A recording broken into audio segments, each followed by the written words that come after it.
बिस्मिल्लाहिर्रहमानिर्रहीम। अस्सलाम वालेकुम। हज़रत यूसुफ अलैहिस्सलाम ने उमूर सल्तनत को ऐसा संभाला कि किसी को कोई शिकायत बाकी न रही। सारा मुल्क आपका गर्विदा हो गया और पूरे मुल्क में अमन और खुशहाली आम हो गई। खुद हज़रत यूसुफ अलैहिस्सलाम को भी हुकूमत की इस तमाम जिम्मेदारी में कोई दुश्वारी या रंज व तकलीफ पेश नहीं आई। इमाम तफसीर मुजाहिद रहमतुल्लाह अलैह ने फरमाया कि यूसुफ अलैहिस्सलाम के पेश नज़र चूँकि इस सारे जाओ जलाल से सिर्फ अल्लाह ताला के अहकाम का रिवाज और उसके दीन की अकामत थी, इसलिए वो किसी वक़्त भी उससे गाफिल नहीं हुए कि शाह मिस्र को इस्लाम और ईमान की दावत दें। यहाँ तक कि मुसलसल दावत और कोशिश का ये नतीजा ज़ाहिर हुआ कि बादशाह मिस्र भी मुसलमान हो गया। हज़रत यूसुफ अलैहिस्सलाम ने अपने ज़माना हुकूमत में अवाम की राहत रसानी के वो काम किए जिनकी नज़ीर मिलना मुश्किल है। जब ताबीर ख्वाब के मुताबिक 7 साल खुशहाली के गुजर गए और कहत शुरू हुआ तो यूसुफ अलैहिस्सलाम ने पेट भर कर खाना छोड़ दिया। लोगों ने कहा कि मुल्क मिस्र के सारे खजाने आपके कब्जे में हैं और आप भूखे रहते हैं। तो फरमाया कि मैं ये इसलिए करता हूँ ताकि आम लोगों को भी भूख का एहसास मेरे दिल से गायब ना हो। और शाही बावर्चियों को भी हुक्म दे दिया कि दिन में सिर्फ एक मर्तबा दोपहर को खाना पका करे ताकि शाही महल के सब अफराद भी आवाम की भूख में कुछ हिस्सा ले सकें।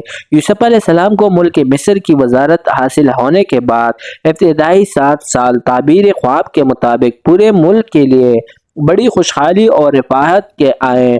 पैदावार खूब हुई और ज़्यादा से ज़्यादा हासिल करने और जमा करने की कोशिश की।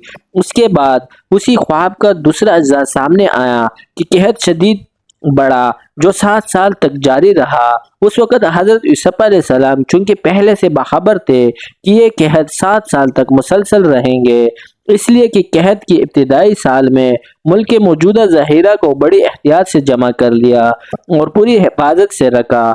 मिस्र के बाशिंदों के पास बगदरान की ज़रूरत के पहले से जमा करा दिए गए। अब कहत आम हुआ और अतराफ व अकनाब से लोग सिमट कर मिस्र आने लगे तो हज़रत यूसुफ अलैहिस्सलाम ने एक ख़ास अंदाज से गल्ला फरोख्त करना शुरू किया कि एक शख्स को एक ऊँट के बोझ से ज़्यादा न देते थे, जिसकी मकदार करतबी ने एक वसक यानी 60 साल लिखी है, जो हमारी वज़न के एतबार से 210 शेर यानी 5 मन से कुछ ज़्यादा होती है।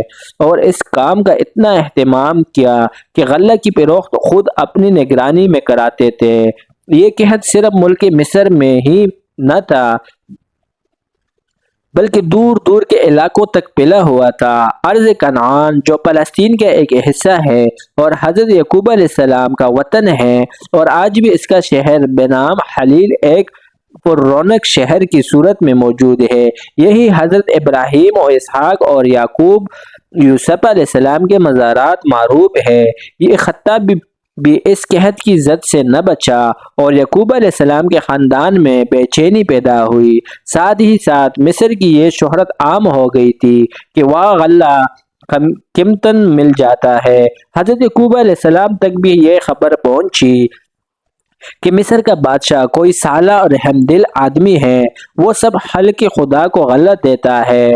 तो अपने साहिबजादों से कहा कि तुम भी जाओ मिस्र से गल्ला लेकर आओ। और चूंकि ये भी मालूम हो चुका था कि एक आदमी को एक ऊँट के 12 बार से ज्यादा वो गला नहीं दिया जाता, इसलिए सभी ही साहिबजादों को भेजने की तजवीज़ हुई, मगर सबसे छोटे भाई बनी यामीन जो यूसुफ अलैहिस्सलाम के हकीकी भाई थे और यूसुफ अलैहिस्सलाम की गुमशुदगी के बाद से हज़रत यकूब अलैहिस्सलाम की मोहब्बत और शिफ़क़त इनके साथ ज़्यादा मुताल्लिक़ हो गई थी, उनको अपने पास अपनी तसल्ली और खबरगिरी के लिए रोक लिया। 10 भाई कनान से सफ़र करके मिस्र पहुँचे। यूसुफ अलैहिस्सलाम शाही लिबास में शाहाना तख़्त और ताज के मालिक होने की हैसियत में सामने आए और भाइयों ने इनको बचपन के साथ 7 साल उम्र में काफिला वालों के हाथ बेचा था, जिसको उस वक़्त हज़रत अब्दुल्लाह इब्न अब्बास रज़ियल्लाहु अन्हु की रिवायत के मुताबिक 40 साल हो चुके थे। जाहिर है कि इतने अरसे में इंसान को हुलिया भी कुछ का کچھ ہو جاتا ہے، اور ان کا یہ وہم و خیال بھی نہ ہو سکتا تھا کہ جس بچے کو غلام بنا کر بھیجا گیا تھا وہ کسی ملک کا وزیر یا بادشاہ ہو سکتا ہے۔ اس لیے بھائیوں نے یوسف علیہ السلام کو نہ پہچانا، مگر یوسف علیہ السلام نے پہچان لیا۔ آیات مذکور میں یہی معنی ہے کہ عربی زبان میں انکار کا اصلی معنی اجنبی سمجھنے ہی کی آتے ہیں، اس لیے منکرین کے معنی نواقب اور انجام کے ہو گئے۔ جزاک اللہ۔